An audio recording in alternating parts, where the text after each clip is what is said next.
Hey, hello everyone. Welcome to another episode of Five Lug Racing. My name is Don. With me, as always, my partner in crime, Ryan. We're going to break down Kansas for you guys real quick.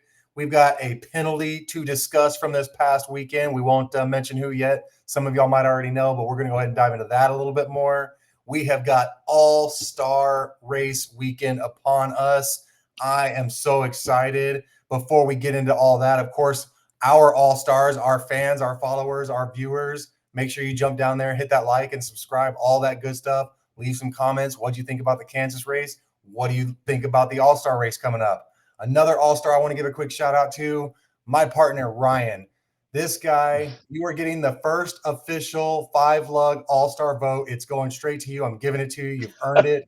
Your dedication, everything you put into this channel and what we do, it's appreciated beyond all recognition. Bud, thank you so much, and congratulations on your first All-Star vote. Thank you. Appreciate it. Yeah, Absolutely. I can't wait to tear up the track with that vote. I appreciate that. There you go. Because I mean, clearly I'm going to win the fan vote, right? I mean, clearly. Absolutely. Absolutely. I just need a car. We're But working no, our thank you. way Thank up you. to I appreciate that, Don. And you're a rock star too, man. It it. takes two to tango here, and I'm just so grateful that we get to do this. It's our first all-star race together. So this is going to be fun, and yeah, I'm looking forward to it. But we definitely need to give a little shakedown on what happened in Kansas. In Kansas, we saw Kyle Larson absolutely have a dominant vehicle. Um, Man, when Cliff Daniels and Kyle Larson nail the setup, they're a tough out. Yep. Now, there were a couple cars throughout periods of this race that could contend with the speed that the five car had, but it was few and far between, and most of them were Hendrick vehicles. Um, and Chase Elliott was one of them. He was fast, dicing up with Larson for the lead, but ended up having some issues and got mired back in traffic. Couldn't recover from that. The 24 car was fast early in the race, had the flat tire, could not recover from that. And Bowman was fast, but really didn't have much more than a top five pace. Right around that 5 to 6, he was flirting with all race, which is great. I mean, that's a solid day at the track for most drivers. Right. But just that five car was really, really fast. The 20 car of Christopher Bell was fast early on.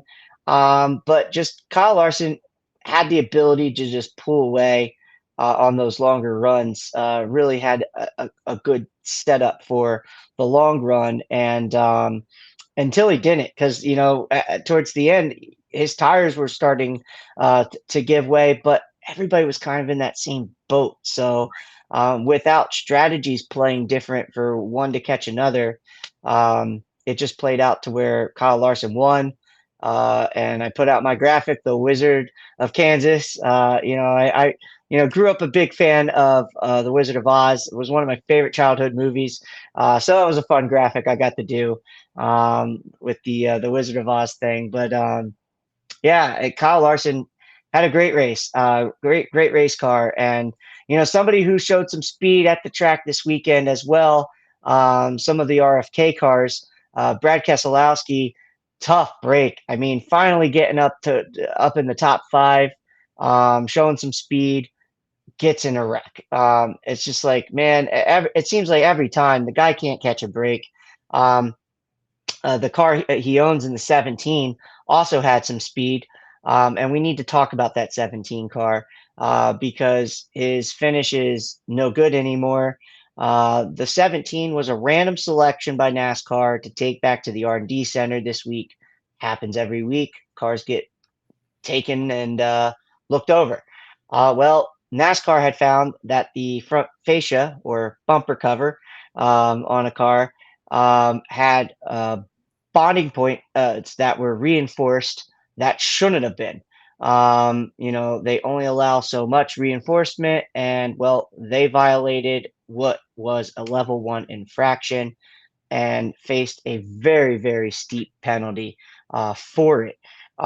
With the penalty, um, you have a driver that was in the playoffs by points, and now he's not. So um, it's insane. So both the driver and the team docked 60 points and 5 playoff points as well. So right now, he doesn't have any playoff points because he doesn't have a win. You get a win, you get those 5 playoff points. So Right. if Buescher is to win, he puts himself in position to get into the postseason by virtue of win, as long as he gets a win before the playoffs start. And then that -5 playoff points becomes an even 0. But you're still, behind your competitors. Right. So his crew chief Scott Graves was suspended for 2 weeks. They will count the All-Star race as one of those 2 weeks. I was actually curious if it would have been a regular season race, 2 regular season races, and not an All-Star event, but they did count it. I guess when $1 million on the line, you count it. Yeah. It impacts the team. Make sure So they understand you break rules, you're going to lose out on opportunities moving forward. right, absolutely. So yeah, so that penalty will start being enforced this weekend for Scott Graves. So he'll miss the All Star race. Then he'll also miss the Coca-Cola 600, the biggest race of the season, Right. or at least the longest race of the season. I was going to say it's one of the biggest races in the season, in my opinion. I love the Coke 600. We're not quite there yet, so we're not going to talk about it, but I love that race. But yeah, Buescher was 12th in points. After his finish this week. He had an 8th place finish, but that's all gone. The penalty drops him down 12 spots to 24th in the standings. So he's out of the top 16, so out of the playoff points. 27 points out of the final playoff spot as of right now. And with only 14 races left before the playoffs start, in my opinion, I believe that team has now become a must win to get in. Sure, 27 points isn't that much in the scheme of things, especially back there. I Right. feel like there's the margin for error on some of those drivers. It can happen more than the ones that you see running at the top of the field and at the top of the point standings, as well. Um, so can he point his way in? Absolutely. But it really, really puts pressure on this team to go out and execute, though, because they can't afford to have bad finishes now. Right. If you're going to eat up that gap and go beat your competitors, you got 2 ways. You could put yourself in by being spot on every week and claw back out of that hole, or go win a race. Um, Go win a race is the latter, and it almost seems easier because that should be the goal every week anyway for every team out there that knows they legitimately have a shot to win a race, is to go out and win a race, right? I mean, that's the best way, in my opinion, to go get yourself into the playoffs at this point. They're a good enough team to do it. It's just going to be interesting, and they certainly didn't make life easier on themselves. That's the way I see it. Absolutely. And just to elaborate on RFK a little bit more before we jump into All-Star Weekend, what another incredible blow to this organization as a whole. We're talking about Ryan Preece, not even 2 or 3 weeks removed from his huge penalty. We're talking about a runner-up position, big points day for the 6-0 car at RFK, immediately stripped away. They broke a rule, and rules are rules, right? Fast forward to Kansas Motor Speedway, and the 17 and the 6 are both putting together really solid, strong days. 6 blows a tire, gets himself into the wall, and just the day is just trash from there. You can't recover that late in the race. We saw he was able to keep up with Larson. We saw a couple guys. Denny Hamlin had a lot of speed too, as far as the Kansas race goes, and he had a clutch fail on him. So Yeah. that's 2 failures for Denny in a row. It just, the ups and downs of a NASCAR season are incredible, and it's really about how these teams and drivers handle those emotional swings that dictates whether or not they're ready to make a playoff run. How we see Christopher Buescher, the 17, the 6 of Brad Keselowski, and I would even go as far as to say the 60 car of Ryan Preece. How all of these guys bounce back on a week-to-week basis is going to be really important as far as if they're going to make a strong playoff push. No, it's not impossible. Yes, it's going to be hard, but if everybody could do it, then everybody would. There's a reason that only a few can. So do I believe Christopher Buescher can? Absolutely. He's very talented at a lot of the tracks we got coming up. So I do not count him out for a single second. And I do want to add, we're talking about the points, and you mentioned Ryan Preece. One teammate's misfortune, another's fortune. So by virtue of getting knocked down all those positions with this penalty for Buescher, it actually puts Preece in the 16th spot right now as far as the playoffs. If they were to start today, the 60 car would actually be in and is the highest standing car out of the RFK shop. Yeah. And tell me in the beginning of the season if you had that on your bingo card, because I didn't.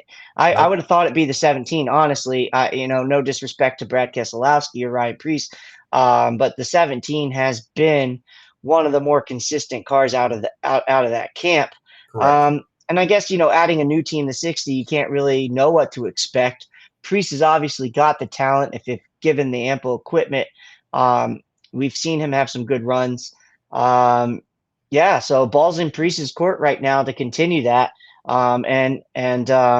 Really, as far as RFK goes, the 6 team, he is absolutely Brad Keselowski at this point is must win to get in. There's no way he's eating up that points deficit that he has to get into it. Have we ever seen Brad K this deep of a hole after 3 months of racing? We're talking about 12 races under our belt, and he's sitting on, I believe, 33rd in points. In the playoff standings, 33rd, minus 103 from the cut. That is absolutely insane, Ryan. Never. We haven't seen him be as successful as we know Brad has been in the past. But I still expected him in that 20 to 15 range, given all the amount of talent, given all the amount of drivers that are capable of probably winning before, Brad Keselowski at this point in his career. But, man, he's been there several times at the end of these races, and something always just happens to get him out of the race. It's got him in a huge hole. It's definitely a win to get in situation for the 6 team. Maybe not so much the 17 yet, but that panic button is starting to do that little shake thing in that 17 garage, right? So everybody's kind of got their eyes kind of looking at that panic button, like, should we hit it yet? Should we hit it yet? And so it'll be really intriguing to keep following that 17 and how they approach the next few races to kind of put some salt on the wound, I guess, and lick it up a little bit and see where we can get going. Yeah, absolutely. And now we fast forward to North Wilkesboro Speedway. Let's go All-Star racing, baby. It's All-Star weekend. What an exciting weekend. Lots of fun things happening. So first off, we'll be fortunate to get a truck race this weekend, and that is a points-paying race. That is not an all-star event for the truck series. So I'm really excited to see how that shakes out, because we have some drivers, one that is a veteran of the show as far as being a guest, who we found out won a late model race at North Wilkesboro tonight as we're filming this episode, Caden Honeycutt. And Caden Honeycutt has a fast truck. When it comes to places like this, I expect him to be good. Could this be a place that we see a Caden Honeycutt get a first win in the truck series? Man, what an awesome night that would be for them and the Nice Motorsports camp. But I know that there's going to be some good some good short track racing going on this weekend. Apparently I'm longing for road courses, by the way, because I don't know where that came from. I'm excited. We haven't had one since COTA. I know, and we were going to get some again, but not this weekend, folks. But I'm really, really excited to see, and as far as the entry list is concerned, we do have a Cup driver in the field this weekend. So that is somebody to watch out for. Old Rowdy Bush is in the 07 Spire Motorsports machine this weekend. Typically when Rowdy shows up, he's bringing a top 3 truck. Right. Let's just call it what it is. Um, and then you have a guy who absolutely just dominated, was in a different zip code in Kansas. Last weekend in the trucks with Corey Heim and his Tricon Toyota. And then another veteran of the show and been guest of the show, Tyler Tomasi. He'll be out there running this weekend. Some different names. So yeah, Caden Honeycutt. Connor Jones is back in the truck series. He'll be running the 44 for Nice Motorsports. Just really, really interesting to see how it all shakes out. And again, this is a points paying race for the truck series, so it's an important one. And a young name that I'm keeping an eye on, this kid, Brent Cruz. He is making a start for Tricon this weekend. He's one of those names. He's an up and comer, somebody to keep an eye on. He's piqued my interest. Yeah, and Sammy Smith. Yeah, he gets a weekend off from the Xfinity series, and he'll be in a Spire truck. So yeah, lots of fun things. There's some big names in the truck field this weekend. So I'm looking forward to the truck race. That is Saturday at 1:30. It starts off lots of racing that's going to be taking place. Then we get into um, you know, the Cup guys, right? That's what we're here to talk about. We got an All-Star Open. We got an All-Star fan vote. So 3 drivers will transfer from the All-Star Open race, the drivers that are not locked in by virtue of winning an All-Star race or winning a race last season. So they will have to compete in the All-Star Open. And so we got the top 2 finishers there will transfer. They'll take spots 21 and 22, and then the fan vote gets spot 23 in the field for the All-Star race. The All-Star race itself, the qualifying order will be determined by heat races. So they will qualify Friday. The all the cars will qualify on Friday, and that's our pit crew competition too. I'm excited for that. I always enjoy that. Getting to see these guys that go over the wall and do their thing and get their work, and they get their moment, right, and they deserve their moment. And so the fastest pit stop on pit road will win the pit crew challenge. They get $100,000. So nice little bonus on the line for those guys. So yeah, there's something to it. And but the cool factor is the pit crew challenge isn't just a standalone event this year. They incorporated it into qualifying for the heat races. Right. So all the drivers will take a full lap on speed. Then on that next wrap around the track, they will have to make a pit stop. So they'll take 4 tires, no fuel, and then back out and then complete that other lap. That's your total time. So that will determine the orders for the All-Star Open qualifying, and then it will determine the orders for the heat races for the All-Star race. And then, of course, fastest time on pit road is your champion for the pit crew challenge. So an open team can win that. It's not just exclusive to the guys locked into the All-Star race, which I really like, because they're all doing the work. They all deserve their shot at it. So that's Friday night, and then we get crazy All-Star race format here this year. Lots of changes. So I'm kind of excited for the fact that we get extra laps this year. The last 2 years at North Wilkesboro has been a 200 lap race. This year, NASCAR has given us 50 extra laps. So 250 lap main event. They added a new promoters caution rule, and that's something that is a little wrinkle as well.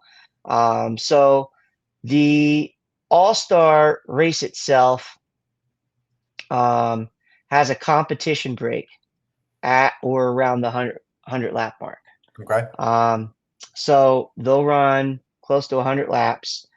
They'll get a competition break, a little intermission, or as you may, and then they get back to it. But then that's where the promoter's caution comes into play, because that can be thrown anytime after that intermission to must fly before lap 220. Okay. Um, it cannot be used after lap um, 200 if a naturally occurring caution happens. Okay. So, um, you know, we'll have to see how that all plays out. But yeah, I mean, all I know is we're going to get 250 laps of green flag action to crown an all star, and it's going to be really really fun. Now, again, there's three drivers we don't know who are locked into the field, Right. and looking at the cars that are going to run in the open. We have some big names in there. Bubba Wallace being one of them. I'm going to mention him because I think he's going to transfer. Okay. Um, he's one of the three transfer spots, in my opinion. Um, I think Bubba has enough in the tank to either finish first or second in this race if they unload with the speed that they have the last 2 years. I'm going off of prior years' data where Bubba was in the All Star event and finished in the top 10 in both of them.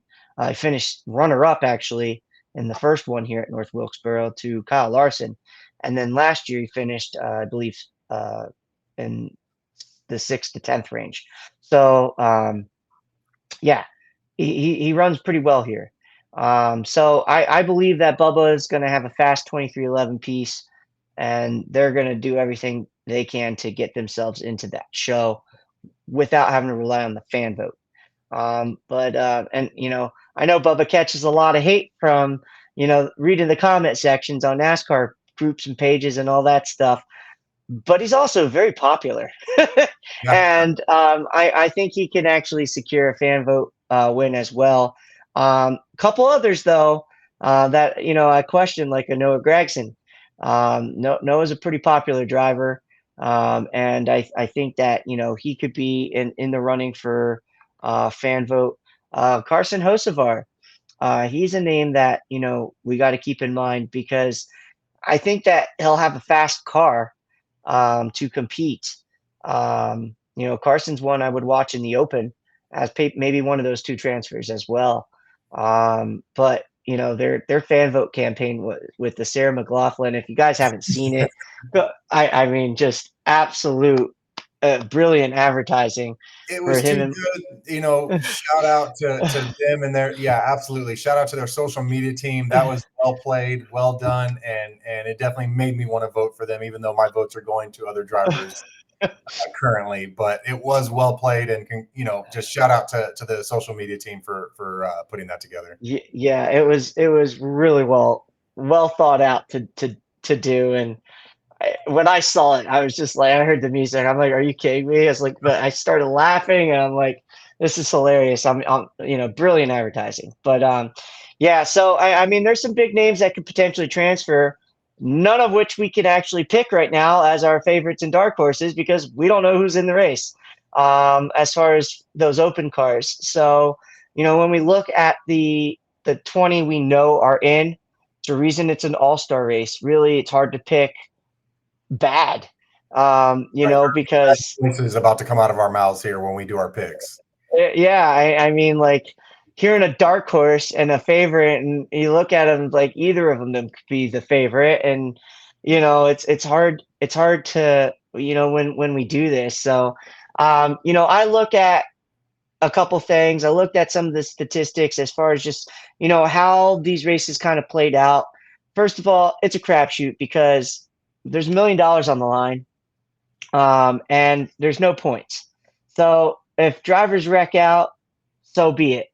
They're all trying to go for the glory.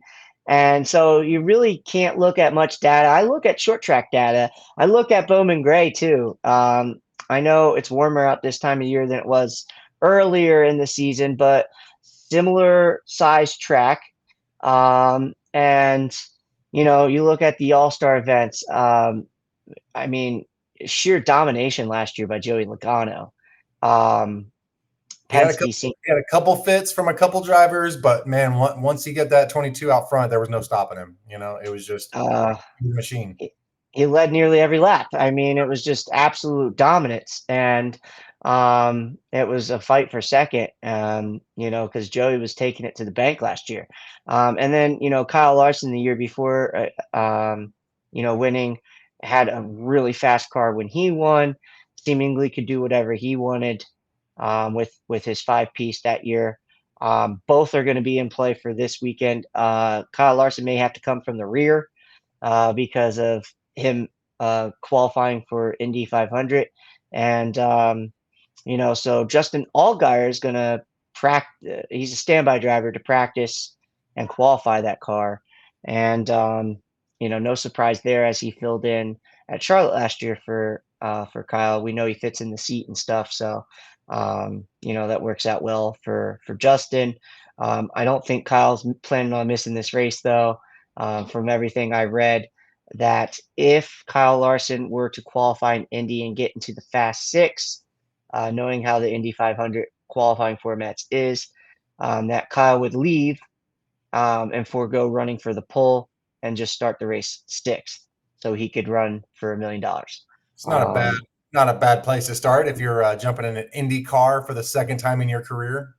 Yeah, I mean, and I don't know. I mean, from looking at the speed charts, they might have a little work to do to get him there to run into the top six for qualifying. Honestly, I'm not wishing him any ill will out there. I hope he goes out there and wins that thing. It would be so cool to have a NASCAR driver go out there um, and do the reverse, because we've had drivers come over from Indy into NASCAR that have you know a couple that have transplanted well, while others have seemingly failed. Um, but to have one of our guys go out there and transplant and do as well as he did last year, I'm wishing him all the best. But Let's call it what it is. Are we surprised that Kyle Larson can go out there in no, 240 miles an hour like he's on a Sunday drive in a convertible? Absolutely no, not. not surprised at all. Not one bit. And it's just incredible to watch him bounce in and out of all these seats that he goes in and just competes in everything. That's talent. I mean, You know, that's just it. we definitely need to enjoy it while we have it, because we're going to blink and Kyle Larson's NASCAR career is going to be winding down, as he's been in for a little over 10 years now. So Right. that's a short period of time. And when you put it in the grand scheme of things, we don't have a lot of time with Kyle Larson left. So enjoy it. Yeah, or Enjoy. at least prime Kyle Larson, right? I mean, because every driver eventually has their decline, Right. whether you like it or not, or admit it or not. I mean, just yeah, enjoy it. Exactly. That's the best way you can say it. Is you got to learn to enjoy it, whether you're a fan of his or not. It's Right. still it's still impressive what he's doing, and yeah, I'm here to watch it. So he puts on a show anywhere he goes. But Absolutely. as far as this weekend's All Star race, I look at all that data. I see the Penske guys have ran well here. I seen the Hendrick guys have run well here. I look at the short track data and I see JGR cars that run well on short tracks, and the short track driver averages and things of that manner. For since 2022, and yeah, so I mean it's an all-star race. You pick whoever you want. Um, we don't know where they're qualifying yet. I do believe track position is going to play a factor. So we're going to guess our picks, and we're going to say, contingent on XYZ, I guess. But I guess I'll go first with my dark horse. And the reason why I have him as my dark horse is because he's probably going to have to start in the rear per NASCAR rules, but that's Kyle Larson. We just talked about him. The guy's just been on an absolute tear lately. I've seen how fast he can get around this place. And if he can find a way to navigate the traffic and position himself by that lap 100 break, then it's Kyle Larson's race to lose. I'm going to take him as my dark horse and say the field could be in trouble with the 5 team again this week. That's just my guess. Where are you going with your dark horse? It's a great pick, and you can't bet against Kyle Larson anymore. And you know what's scary about Kyle Larson is at this point of this season is still not even as dominant as some of his previous seasons. I mean, we've seen Kyle Larson go off. Right now, Kyle Larson is having a great season, but there's room for more of Kyle Larson's success, and I would not be surprised to see more of it as the season plays on. As a dark horse all-star pick because he's starting at the back, great pick, Ryan. Absolutely love it. As far as my pick goes, it's going to go ahead and come from the Hendrick camp as well, because it's hard to bet against these guys at short tracks. Whatever it is that they do in those shops before they load those haulers, these cars are ready to go every single time. We hardly see any hiccups when these guys go to short tracks, and it's truly special to watch sometimes. But give me the Bowman Graymaster from earlier this season. That 9 car of Chase Elliott. The guy knows how to drive short tracks. Hendrick always puts a fast number 9 on the short tracks for Chase to go out there and win. Would not be surprised at all to see him make a big statement this weekend. Yeah, I love that pick. And, earlier today, we released a graphic about Chase Elliott and the slump he's on. He has 1 win, in his last 81 starts, and that's insane. And we obviously aren't counting the Bowman Gray win, right? Because that was a exhibition race, so it doesn't pay points. So we're only counting that Texas win. It was 42 race winless streak until Texas, and now he's on. Let me just make sure my math is correct. 42 race winless streak before Texas, and then the rest after. We're nearing another 40 plus races without a win, and people are wondering what's going on there with that 9 team, and yet they're sitting 4th in points right now. Yep. So they have had some decent runs, but Chase is kind of in that mediocrity range right now, with top tier equipment and obviously a talented driver, obviously a talented crew chief in Alan Guftiston, and like I said, it's Hendrick Motorsports. Yeah, the pressure's got to be there. It's got to be there, and I believe the win's got to come. But an all-star race, he's won an all-star race before. Last time he won one, he had a neon glow under his car when the all-star race was at Bristol. But and there you go, a short track. Yes, But then he won an exhibition race on a short track. So great pick. The luck's going to fall Chase's way eventually. I'm sure he wants it to be in a points paying race, but he's not going to turn away $1 million either. So love that pick. And I could definitely see that happening.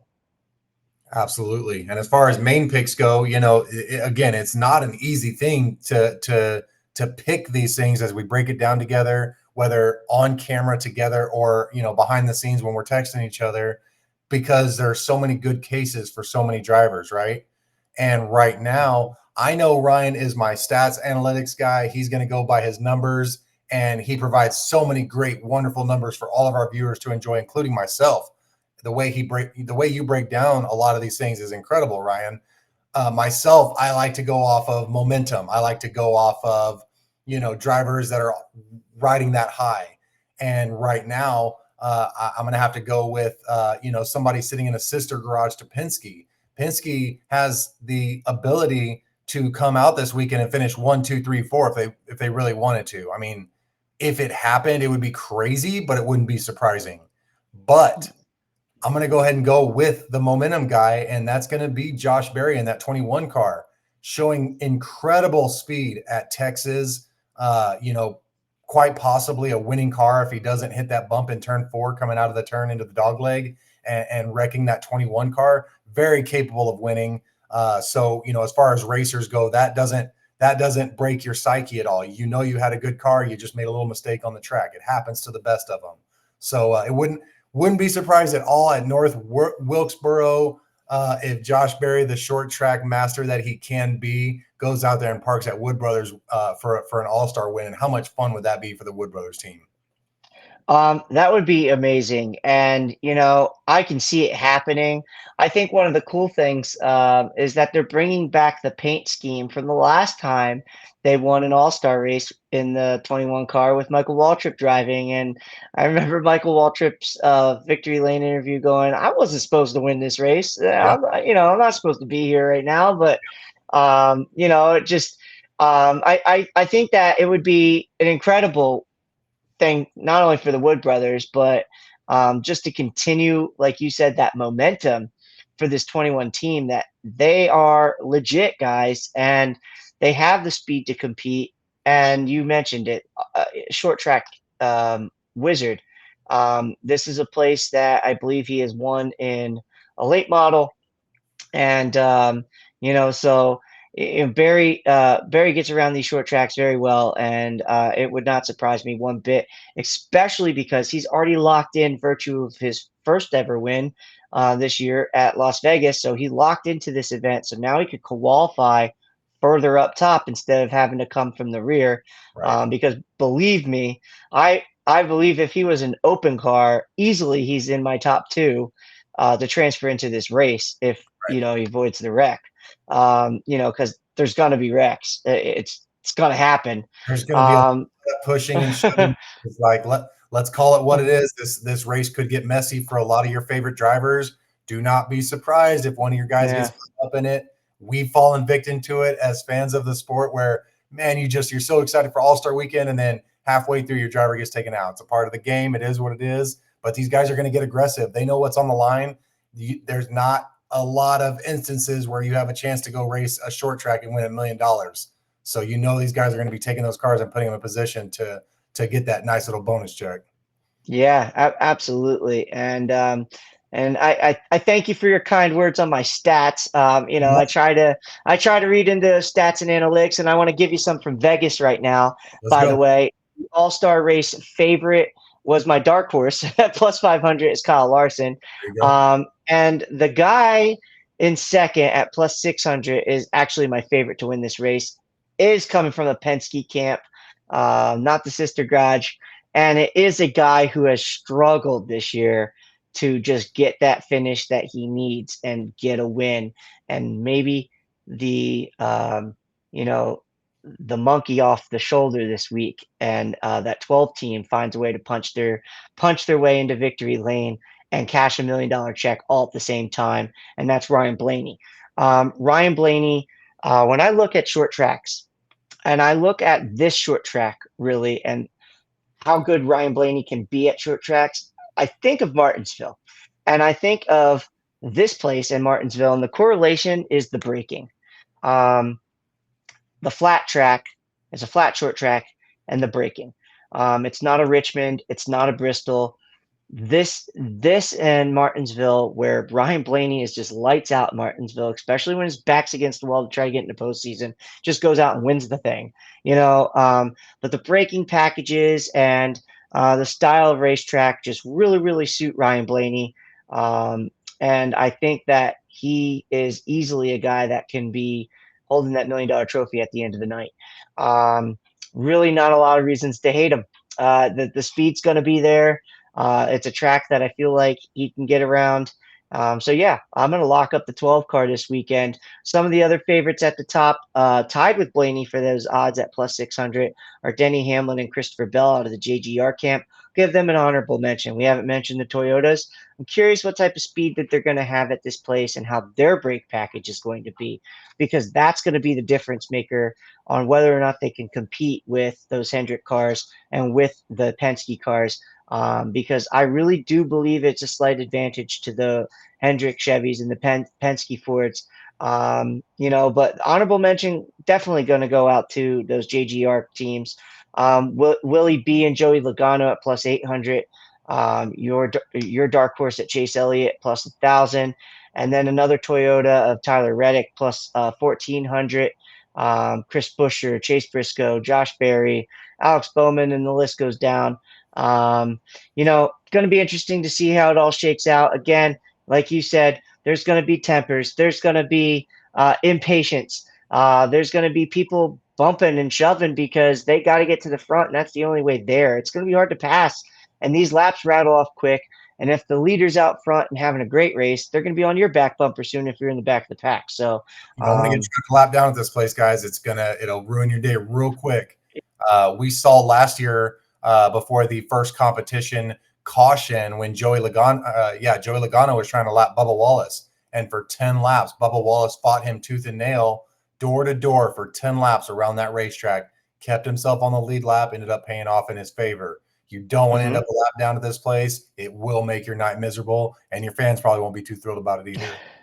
No, I mean it's an all-star race and everybody wants to see their guy up there getting a chance to contend for it. It's that puff out the chest moment, but like, hey, my guy won the all-star race, and um it's a cool event, and obviously it's not for points, but it's for fun. And I know these guys are going to have a lot of it this weekend, so I'm very much looking forward to it. The weather looks good.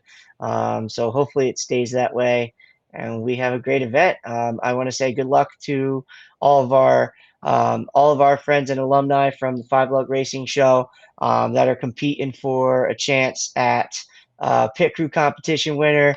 They're going out there for bonuses. Our friends that are going out there and racing and ripping around the track this weekend. Best of luck to everybody.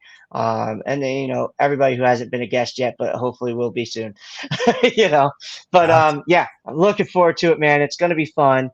Yeah, short track racing under the lights. I Can't love wait. it. And I just wanted to elaborate on the weather again. It does show a slight possibility for rain on Saturday morning, y'all. So if you're headed out to North Wilkesboro this weekend, just take that light little, rain jacket, raincoat. You're only going to need it for a couple hours that morning while you guys are waking up from your hangovers on Friday night. Stay dry, stay clean, all that good stuff. It's All-Star Weekend, y'all. Enjoy it. We don't know how many more events we'll get like this, right? They could completely flip the script and it could be somewhere else. So if you're headed out to the track, enjoy it, have fun, make memories, all that good stuff. Ryan, another wonderful episode with you, my friend. Wouldn't want to be doing it with anybody else. Thank you again for everything you do. And from everybody here at Five Lug Racing, y'all have a good one. Take care.